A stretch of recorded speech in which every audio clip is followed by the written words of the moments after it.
प्यारे सज्जनों, दान धन सतगुरु तेरा ही आसरा।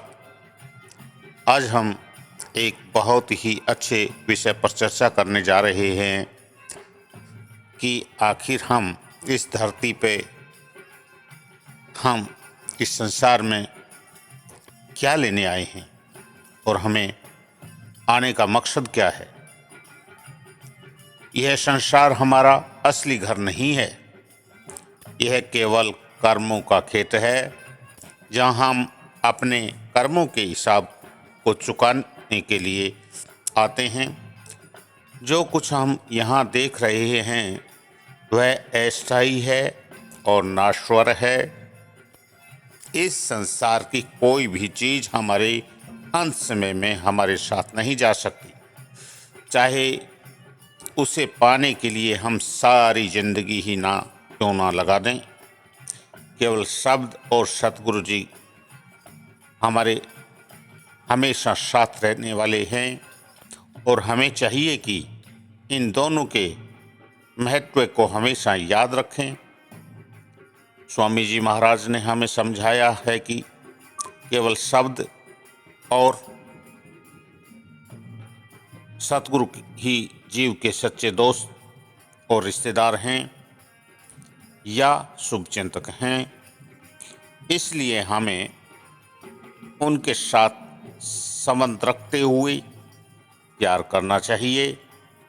हमें अन्य दूसरे रिश्तों की तरफ ध्यान नहीं देना चाहिए। सब संत महात्मा हमें समझाते हैं कि हमें संसार में आने का पूरा लाभ लेना चाहिए, क्योंकि परमात्मा से मिलाप और 84 के बंधनों से छुटकारा पाने के वास्ते हमें यह मनुष्य देह बख्शी है। यह कर्मों के हिसाब का लेन देन चुकाते समय हमेशा सतगुरु के प्रेम व भक्ति में लगाए रखना चाहिए। अपने प्यारे मुर्शिद से बिछुड़ने का दुख हमारे भीतर में हमेशा बना रहना चाहिए। वह हमारी सुरता का पति है, इसलिए सुरता का अपने पति से मिलाप होने से सुरता हमेशा के लिए सुहागिन हो सकती है। भजन सुमिरन हमारे जीवन का एक हिस्सा बन जाना जरूरी है।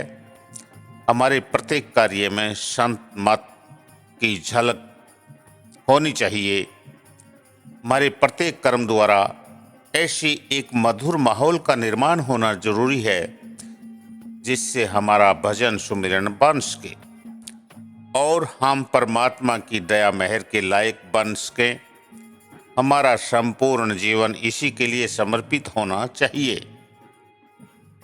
हमें सीखना होगा कि कैसे हम एक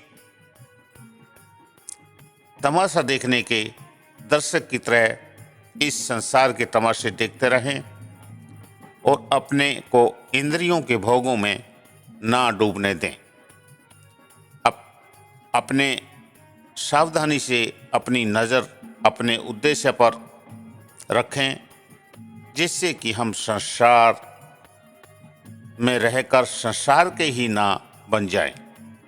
हर सत्संगी के अंदर में नाम का बीज मौजूद है। वह एक न एक दिन जरूर फलेगा फूलेगा। सभी परमार्थियों को सावधान किया जाता है कि नाम या शब्द की इस फसल की सुरक्षा की जावे। यह नाम रूपी फसल की खेती बिना बाढ़ के है, इसे आसानी से लूटा जा सकता है। इसलिए जो फसल हम भजन सुमरन से पैदा करते हैं उसके चारों तरफ बाड़ लगानी होगी। संतों और भक्तों की संगति की बाड़ लगानी होगी।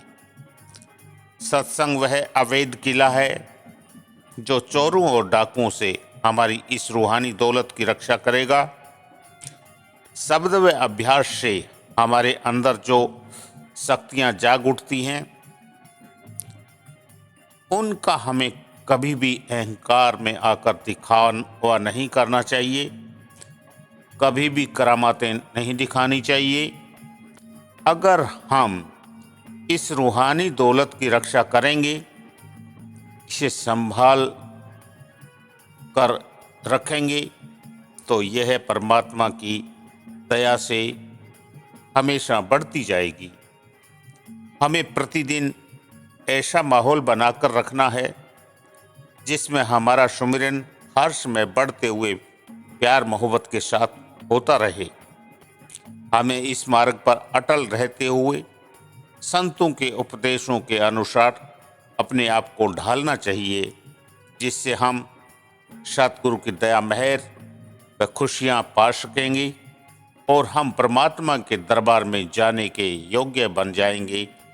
हम मनुष्य जन्म को सार्थक कर सकेंगे, जिसके लिए हमें ये मनुष्य जन्म मिला है। धन धन सतगुरु जी तेरा ही आसरा।